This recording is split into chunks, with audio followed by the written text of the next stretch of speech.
Welcome back to this yet another session of this TSAT DSC coaching for English content. Today we are going to discuss about this vocabulary and some other aspects as time permits. If we will go into some more details. First, let's begin with the vocabulary. Vocabulary is one of the important exercises. There could be a variety of questions that can appear in the examination, like say suffixes, prefixes, say homonyms, homophones, and many other things also there, and verb formation, compound words and other things also there. So the first simplest possible vocabulary part that I would like to add you is, say there are some words I have taken, that is verb forms I have taken, and by adding R, by adding ER, by adding OR, by adding CAN, etc. for the list of the words given below. Here is a word like dance, it is ending with dance. Just by adding R, it becomes dancer. And if it is a word play, it should be added with ER, player. So also for the teach plus ER, teacher. And act plus not ER nor R, but OR, actor. And music is the word is given. One who plays with the music is called as a musician. And write, of course, just add R, writer. Cook, of course, it doesn't change anything. Not cooker. Cooker means actually it is an utensil, not the person. Beauty, from the beauty we can make it as a beautician. From the electricity, from electrician. And for the collector, it's OR. So this kind of this very simple exercise, it looks like very simple exercise, but in the examination point of view, you will get confused because you will be in the tense movement.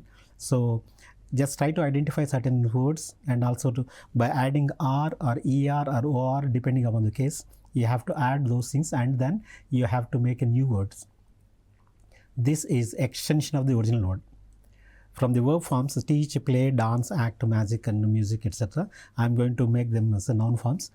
Teacher, player, dancer, actor, magician, musician, writer, cook, of course it doesn't change, beautician, electrician and collector. Say dance is a form where say it is ending with E, and also write is ending with E. So just by adding R we can change into their original form. Dance, dancer, write, writer. Then say for the words like play, teach, etc. we need to add ER, player, teacher, etc. And for act and also collect, by adding OR, actor, collector.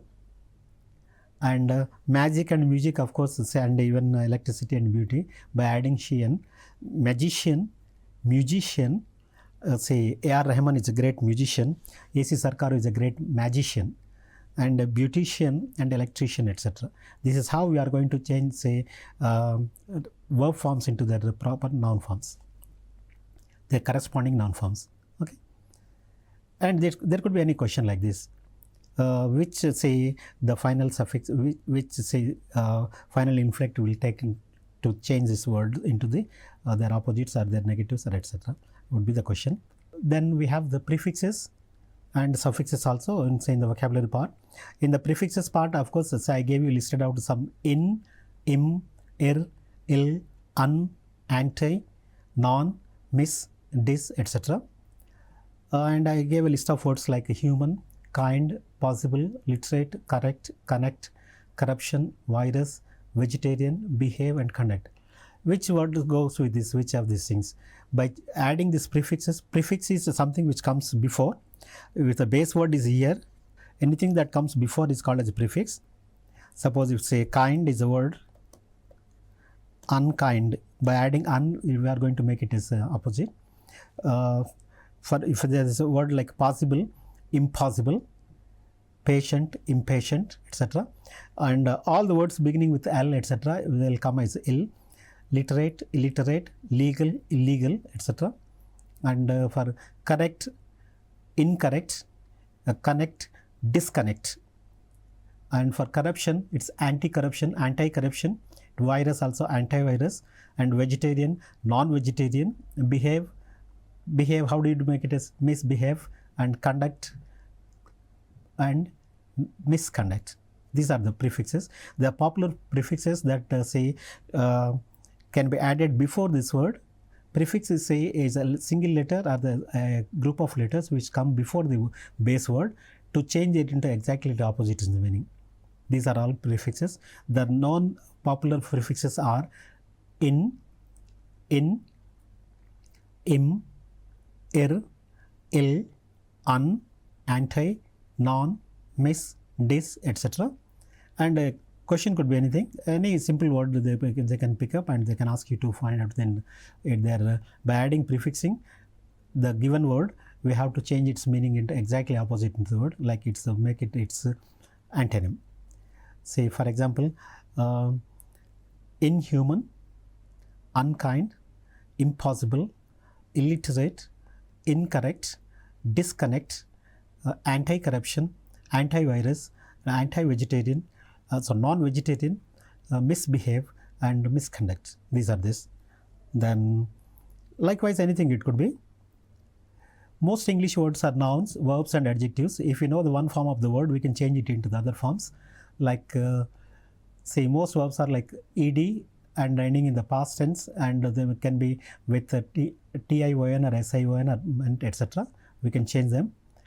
For example, collected is a word and collection is a noun form. Informed is information. Apply is application.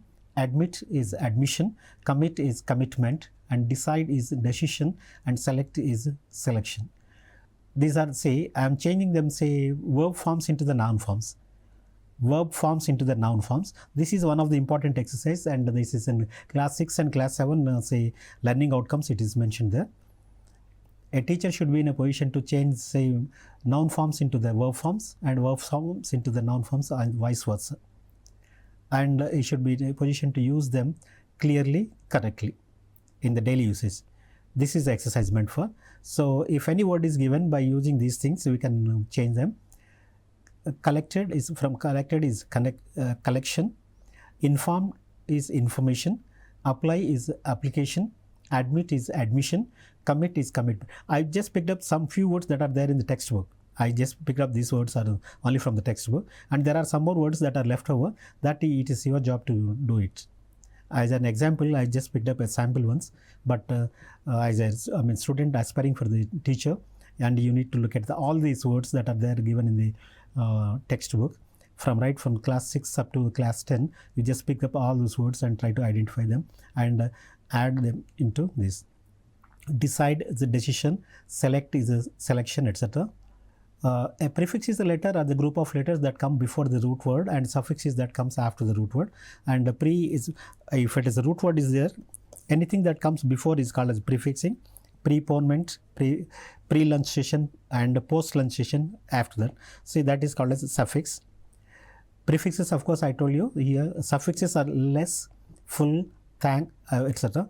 Thankless, thankful, of course. See there I wrote it as a double L, thankful, but see when you write it as thankful, you have to write only single L, thankful, not double L, but just remember that it's on a single L. There could be a question with a single L and also double L. You have to identify this, say the word with single L. Great, grateful, and care, careful, careless, or useful or useless, depending upon the case that you can make use of this word. I can add, say, like say positive, like useful, or as a negative, I can make it as useless. For care also, careful or careless. Okay, this I think we have seen. Most English words, okay. Prefixes again, it is coming. Then we will enter into this second part of this, say, this is content of the DSC, it is literature part. In this part, we have, say, comprehension of the literary prose passage, and also a poem, and literary forms, study of the literary forms like poetry, a sonnet, ode, elegy, ballet, lyric and dramatic monologue, etc. are given. We will just try to look at this, each one of them. Study of this literary forms, poetry. The first one is among this is sonnet. Sonnet is a 14-line poem with a specific rhyme and structure, and popular during 13th and 13th to 18th centuries. It is no more used now, but during those days it was a very popular form of this. It is a sonnet. It's a 14-line poem. It's a specific rhyme and structure. This is very popular because of this rhyme and structure. I'll let you know what exactly it is meant by rhyme and structure. Okay. Then the first 8 lines are called as octet. It runs into the 14 lines. First 1, 2, 3, 4, then another 4, then followed by 6 lines, 3 plus 3. The first 2 lines are called as quatrain or couplet. Sorry. The first 2 lines are called as couplet.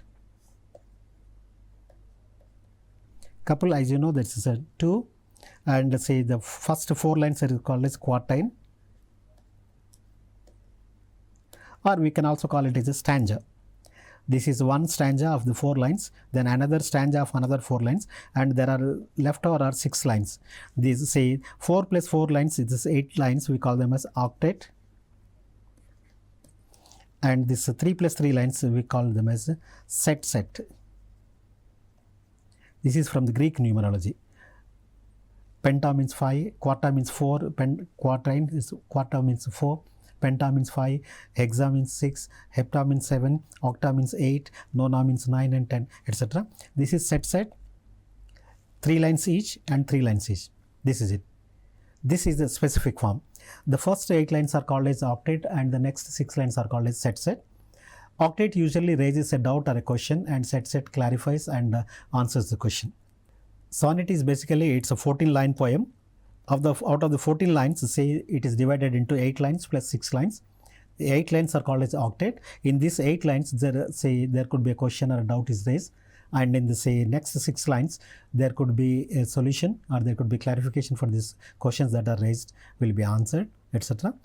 So before I enter into the rhyme scheme, I'll just let you know about this, the structure of this poem.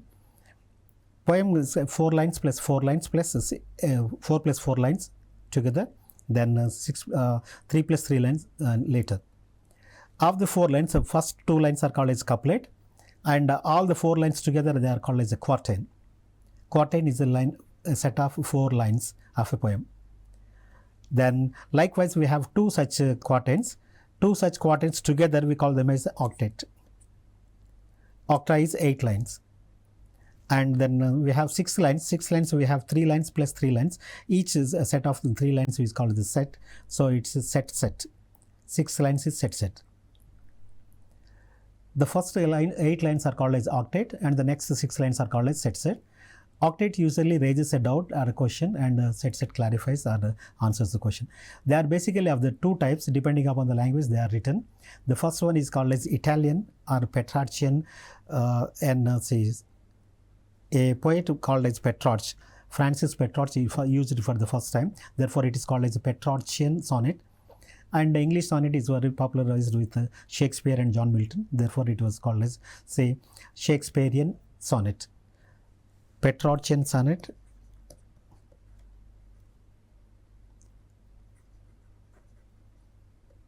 or Shakespearean.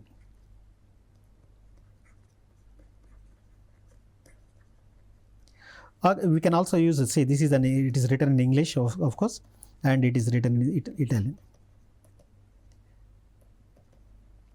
By virtue of the language they are different, or also by virtue of this, the people who wrote these popular forms of these sonnets are Petrarchian sonnet or Shakespearean sonnet, or it can also be written as Italian sonnet and English sonnet. Okay, now you just know about this 14 lines and all. Then we have to look at this different rhyme scheme. What exactly it is rhyme scheme? This we have to know.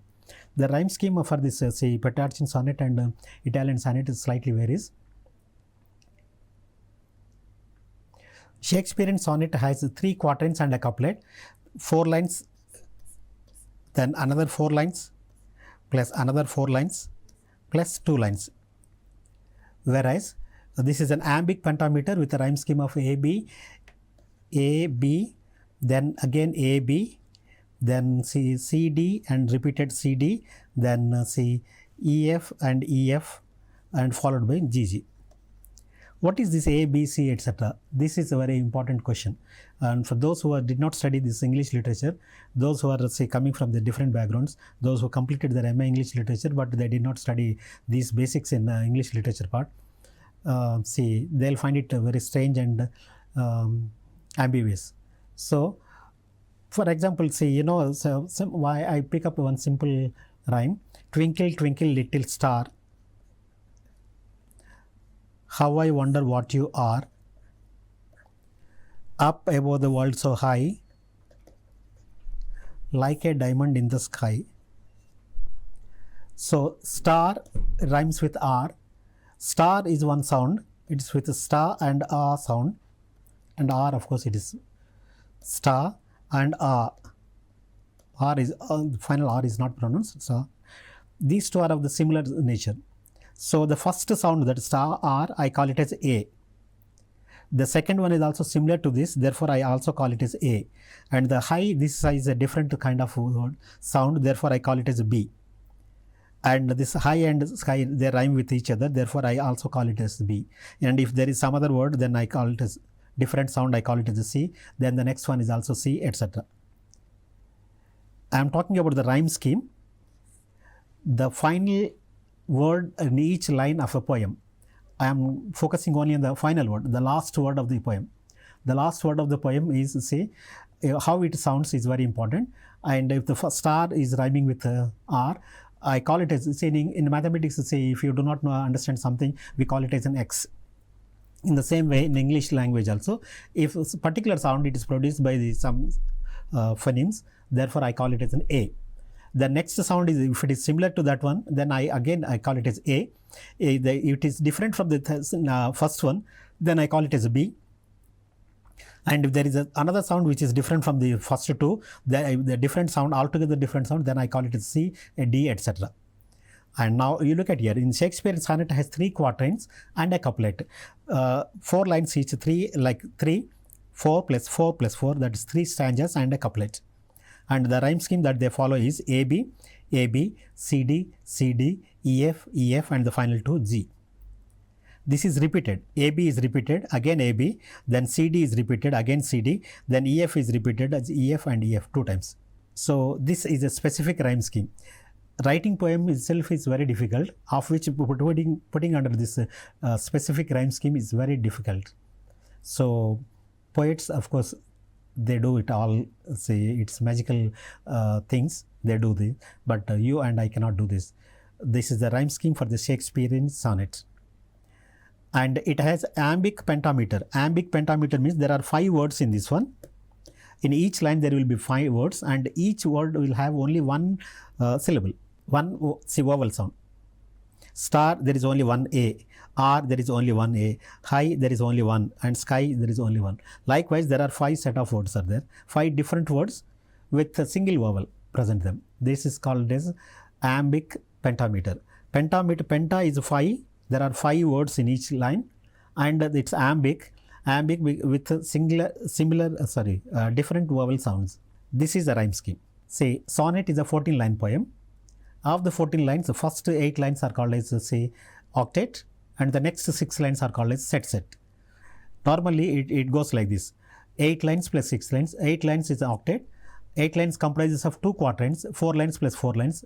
4 lines is called as quatrain, and of the 4 lines, say if we go back to the 2 lines, that is called as couplet. It's a couplet comprising of 2 lines, and 2 plus 2 lines is, we call it as a stanza, or we can also call it as a quatrain. Likewise, in Shakespearean sonnet, it has three quatrains. It means 4 lines plus 4 lines plus 4 lines, 3 into 4 lines, that's 12 lines, plus the last 2 a couplet. So in all 14 lines. This is how the Shakespearean sonnet is. Shakespearean sonnet, we call it as a Shakespearean sonnet because Shakespeare made it very popular.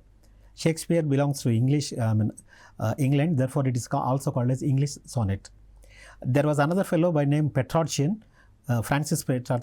He also popularized, but he is popularized in Italy, therefore it is called as Petrarchian sonnet, and it has a slightly different rhyme scheme. 14 lines, everything being same, 8 lines and 6 lines, a question is raised and a doubt is raised and the answer is found, etc. This part remains the same, but only this, the difference is, okay, repeated couplet rhyme scheme, wherein, see, we have this, I have shown you, AB, AB, then see, BC, CC, etc. This is called as a repeated rhyme scheme. And Petrarchian sonnet has a rhyme scheme of AB, BA, AB, BA, and then CDE and CDE. Again, it's 8 lines. 4 plus 4 lines, 8 lines, plus 3 plus 3 lines, 6 lines. 8 lines we call it as, say, octet, and 6 lines we call it as set. Of the 8 lines you see here, the first one has say AB and BA. The first line and last line have the same sound, but whereas in between these two have the similar sound. And it is again repetition. It is again A and say B, then B and A. These first and last have similar line. In set there is C, D, E and again C, D and E. Look at here. A, B, this is the one sound. This is the next sound. It is different from the first one. Therefore, I call it as B. Then it is rhyming with the next one. Therefore, I call it as B. Then it is say similar to that of the first one. Therefore, I call it as A. Then first one and the fourth one, they are same. Here and here also first one and fourth one are the same. Second and third are say different. And here the first three rhyme with the next three. This is a Petrarchan sonnet as a rhyme scheme of A, B, B, A. Then again A, B, B, A. Then C, D, E and C, D, E. And alternate coupled rhyme scheme for the quatrains and repeated for the set. If you look at this, say the other one, I'll get back to this. This is a rhyme scheme. See, Shakespearean rhyme is a rhyme scheme. A, B, A, B. The two are A, B and again repeated. A, B, C, D is repeated. E, F is repeated. And G, G, all of them are repeated. This is called as repeated rhyme scheme. Whereas in this case, in the case of Petrarchan, let's say it is A, B, B, A. First and fourth are the same and the middle one. So A, B and B, A, it is alternate. A after B, B and B it's repeated. Then A and then B and B it's further it is repeated and these two are different. Then C, D, E and C, D, E, this is. Alternate couplet rhyme scheme for the quatrains is repeated for the set. And repeated for repeated C, D, E and C, D, E. This is same. But here A, B followed by B, A. Right? It's not the same, but it's opposite. In the case of Shakespearean, A, B and again A, B. Here A, B and B, A. This is the difference. Okay. Then twinkle, twinkle, little star. I wrote it here. Star and it rhymes with R. High, it rhymes with the sky. The star is say actually is star and R. Final R is not pronounced. That's why I put it in the brackets. Okay. And high and sky. This is say, as I told you, in mathematics, if you do not understand something, then we call it as an X. Let us suppose it X and then we start working it out. Here there is particular sound, specific sound star. I call it as a sound A. And look at this, say there is a high. This sound is different from that of the A. Therefore, I call it as a sound B. If there is some other word which is different from this, then I call it as a C. Of course, right now I don't have C. But star and R, they rhyme with each other. Therefore, first sound I call it as A. Therefore, the second one also rhymes with A. Therefore, I call it as A. Then high and sky, they go together. So, since I called it as a sound B, which B in the sense it is different from A. Then sky also rhymes with high. Therefore, I call this sound as B. Since I don't have this another set of lines, therefore, I have to go with this only A and B. This is rhyme scheme.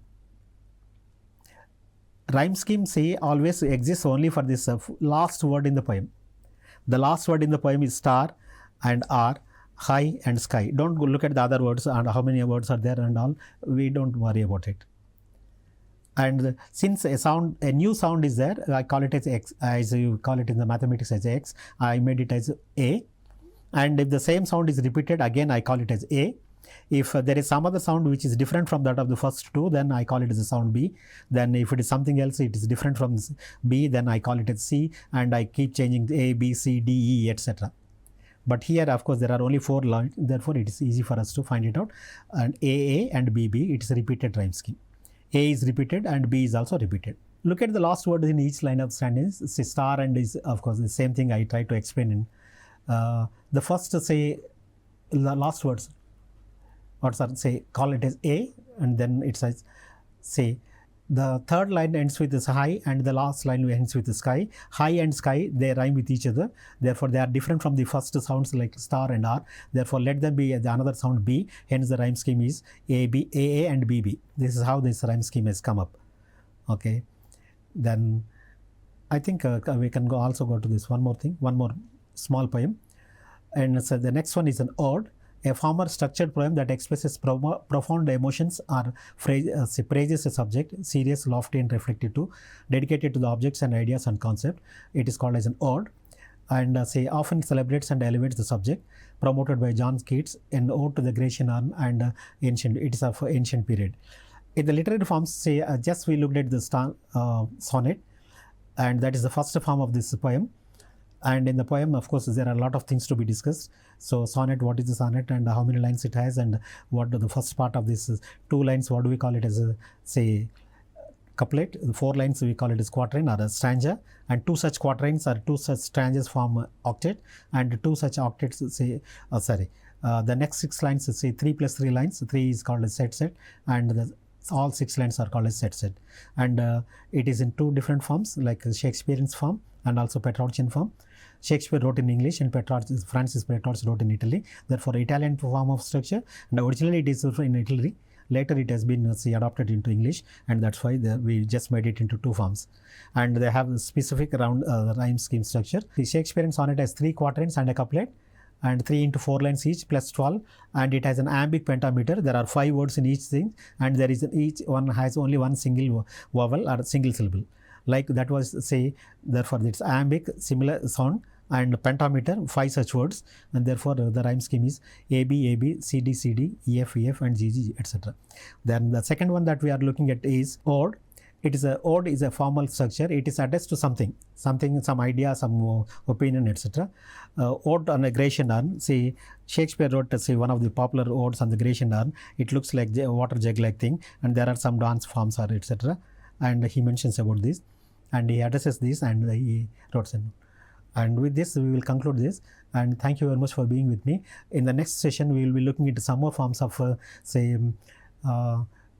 literary forms, some other kinds of the poems and their structures and all we will see.